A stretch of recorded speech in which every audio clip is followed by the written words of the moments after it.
Assalamualaikum warahmatullahi wabarakatuh. Di sini kami dari kelompok 5 yang beranggotakan 4 orang. Yang pertama, saya sendiri Muhammad Wahidayat, nomor absen 21. Yang kedua, Muhammad Raihan, nomor absen 20. Yang ketiga, Muhammad Hilmi Zamzami, nomor absen 17. Dan yang terakhir yaitu Octavianus Mula Ramadan, nomor absen 26. Di sini kami akan mempresentasikan sedikit biografi tentang Bung Tomo yang terdiri dari 4 bagian. Yang pertama, profil. Yang kedua, hubungan darah. Yang ketiga, riwayat pendidikan. Dan yang terakhir yaitu cerita perjuangan.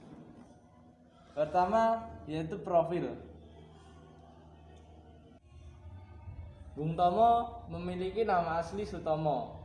Dia lahir di Surabaya pada tanggal 3 Oktober 1920. Wafatnya di Mekah, Arab Saudi pada tanggal 7 Oktober 1981. Beliau berkewarganegaraan Indonesia. Beliau beragama Islam. Orang tua beliau Kartakawan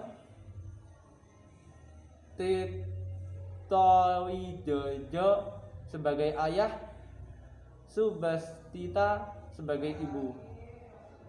Beristri bernama Sulistina Sutomo, anak bernama Bambang Sulistomo, jabatan Menteri Tenaga Kerja ke-10 pada tahun 1964 sampai 1968.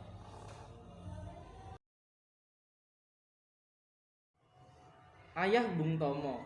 Ayah Bung Tomo bernama Kartakawan Tedipto Wijojo, priayi golongan menengah yang pernah bekerja sebagai pegawai pemerintah, staf perusahaan swasta, asisten kantor pajak, hingga pegawai perusahaan ekspor-impor Belanda. Kartakawan mengaku mempunyai pertalian darah dengan beberapa pengikut dekat Pangeran Diponegoro. Selanjutnya, Ibu Bung Tomo bernama Subastuti, seorang perempuan berdarah campuran Jawa Tengah, Sunda, dan Madura, anak seorang distributor lokal mesin jahit Sigar di wilayah Surabaya, yang sebelumnya pindah ke Surabaya, pernah jadi polisi Kotra Praja dan anggota Sarekat Islam. Bung Tomo sulung dari 6 anggota bersaudara. Adiknya masing-masing bernama Sulastri, Suntari, Gatot Suprapto, Subastuti, dan Hartini. Dan yang ketiga yaitu riwayat pendidikan Bung Tomo. Riwayat pendidikan Bung Tomo terbilang berliku pada masanya. Tokoh tersebut sempat mengenyam pendidikan di Meruitgerbert Lager Onderwijs atau MULO, setara sekolah menengah pertama. Akan tetapi, Bung Tomo terpaksa meninggalkan bangku sekolahnya saat menginjak usia 12 tahun. Sejumlah sumber seperti biografi Bung Tomo menyebutkan bahwa selama sekolah Sutomo sempat melakukan sejumlah pekerjaan kecil untuk mengatasi efek Great Depression di Amerika Serikat yang merembet ke perekonomian dunia. Bung Tomo juga sempat menempuh studi di Hogereburger School atau HBS melalui korespondensi, tetapi tak pernah resmi lulus. Tak lama berselang, Bung Tomo bergabung dengan Kepanduan Bangsa Indonesia atau disingkat KBI. Dari organisasi tersebut, dia menjadikan filsafat kepanduan yang dipandukan dengan kesadaran nasionalis dari sang kakek sebagai pengganti ilmu yang tak sempat dicicip di sekolah formal.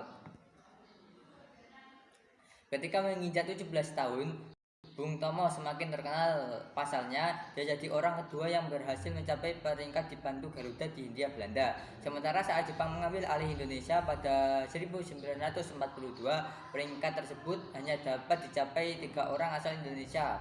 Karir Bung Tomo semakin cemerlang. Setelah memoles kemampuannya sebagai jurnalis, tokoh ini lantas bergabung dengan beberapa kelompok politik serta sosial. Lantas, saat terpilih menjadi anggota Gerakan Rakyat Baru pada 1944, Bung Tomo hampir tak dikenali siapapun dalam kelompok yang disponsori Jepang tersebut. Selanjutnya dalam bagian yang paling terakhir merupakan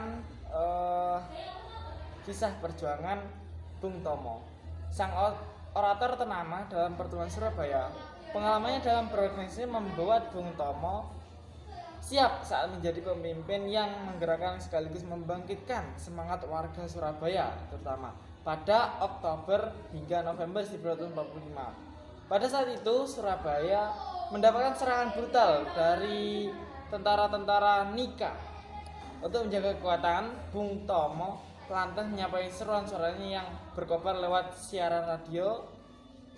Selanjutnya Indonesia memang kalah pada pertempuran itu, tepatnya pada 10 November. Tapi peristiwa tersebut tetap dikenang sebagai momen bersejarah pasca kemerdekaan Indonesia, khususnya kehadiran Bung Tomo yang tak pernah lelah membakar semangat arek-arek Surabaya. Tercatat bahwa Bung Tomo pernah terjun ke kancah perpolitikan pada era 1950-an.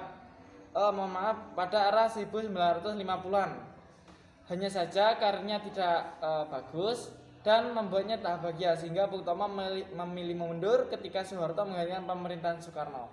Bung Tomo kembali muncul sebagai tokoh nasional. Mungkin cukup sekian presentasi dari kami. Apabila ada salah kata, mohon maaf yang sebesar-besarnya. Wassalamualaikum warahmatullahi wabarakatuh.